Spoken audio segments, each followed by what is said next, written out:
हमसे कहा जा रहा है। कौन कह रहा है? जो हमारे टैक्स पे पलते हैं, लिटरली पलते हैं। वो ये कह रहे हैं कि आपने काशी में 3,000 करोड़ रुपया खर्च करके हुकूमत का ये हिंदुओं के मंदिर का जीर्णोद्धार क्यों किया? वो हमसे कह रहे हैं। और हमारे राजनेताओं की बात तो छोड़ दिए, वो तो वैसी भी अकल से पैदल होते हैं।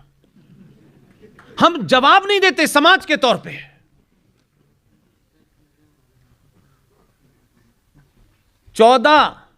1,04,000 जो देश भर में मंदिर हैं, उन मंदिरों का अधिग्रहण सरकार ने पैसे के लिए किया है।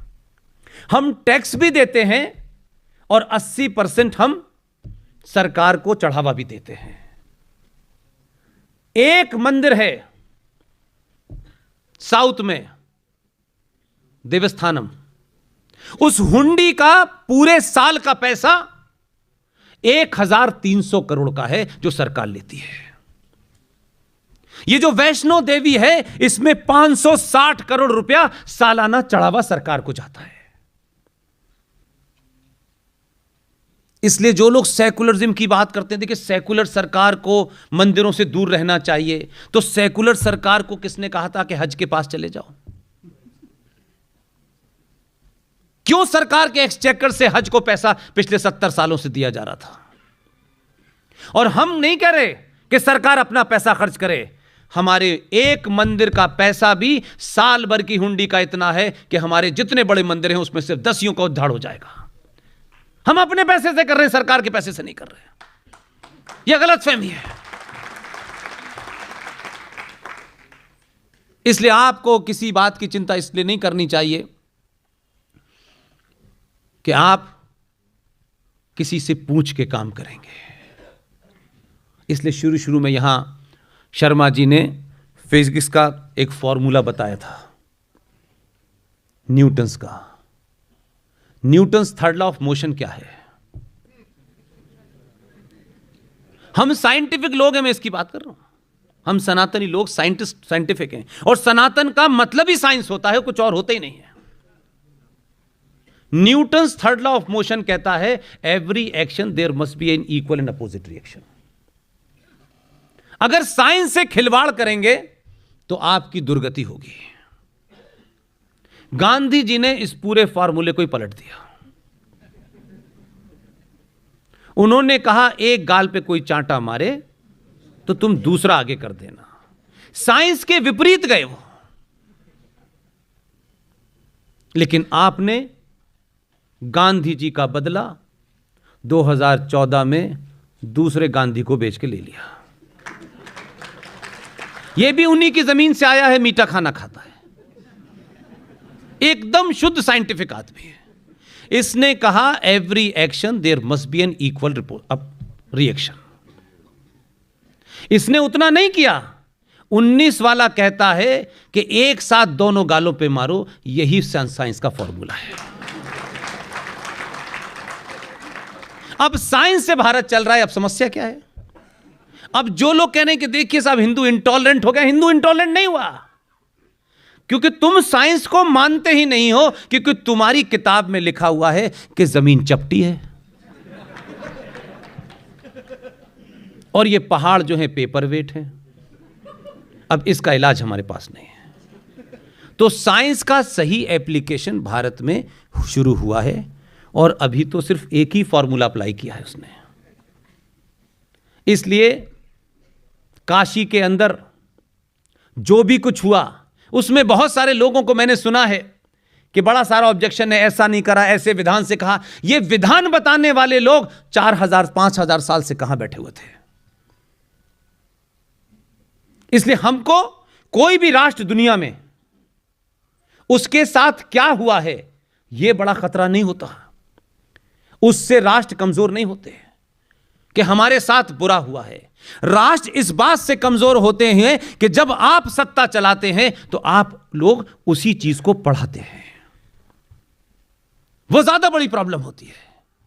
इसलिए हमें ज्ञान व्यापी मस्जिद,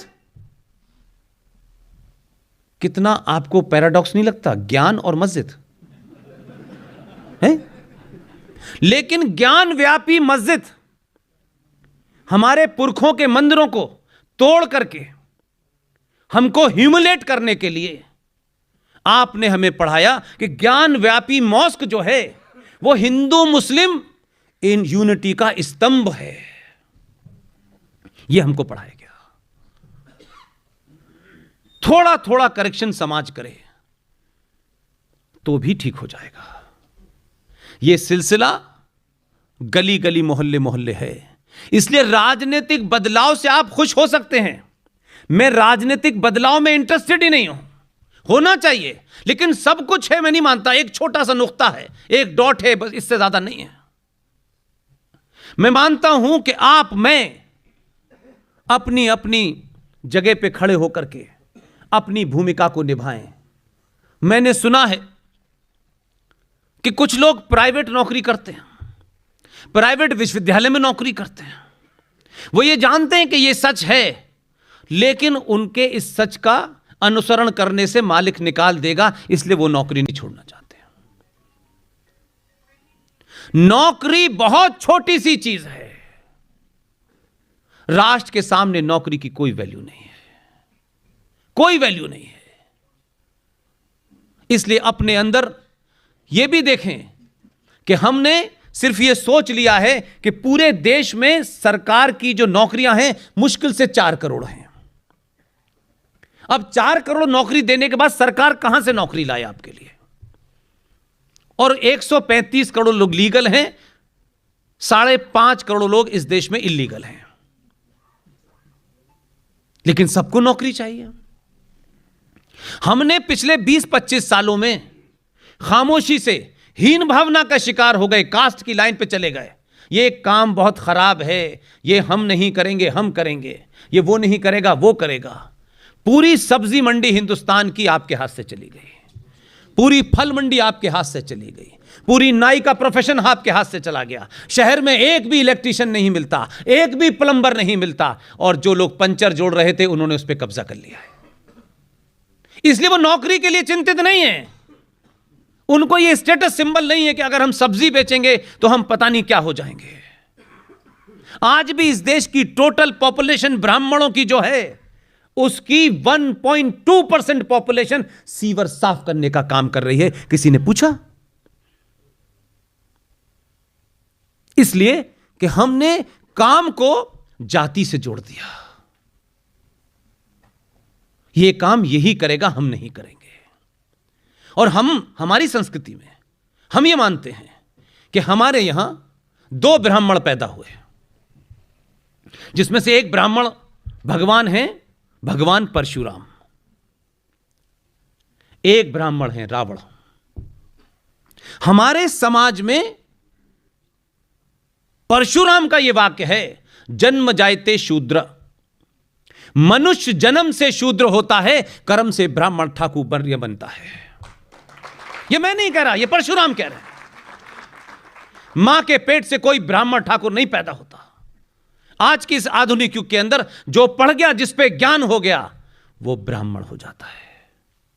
जो फौज में चला गया वो छत्री है। वहां कोई नहीं पूछता कि महार रेजिमेंट में कहां से आए थे, वो नहीं पूछता। इस जाति प्रधान, कर्म प्रधान भारत में लोग जाति की कीचड़ में उलझे हुए हैं। और वही ब्राह्मण जो मंदिर में शास्त्र पढ़ाता है, पूजा कराता है, वो भगवान राम जो क्षत्रिय हैं उनकी पूजा करता है। वो पूछता नहीं है कि क्षत्रिय की पूजा मैं क्या करूंगा, क्योंकि हमारी संस्कृति में त्यागी की पूजा होती है, जिसने त्याग किया होता है।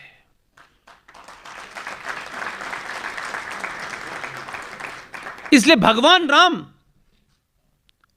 को जब वनवास हुआ तो वो गए, तो हम शौर्य की कहानी अपने लोगों को, अपनी माओ बहनों को उन कथाओं में, मंदिरों में, मठों में नहीं बताते, भावनात्मक बातें करते हैं। वही भगवान राम जो इतने आदर्शवादी थे, घर से निकलते वक्त अटैची भर के कपड़े नहीं लेके गए, यूएस पोलो की 2 टी-शर्ट रख लूं, ये नहीं सोचा उन्होंने। रास्ते में कितने राजा महाराजा थे जो उनके पिता को जानते थे, किसी से मदद नहीं ली।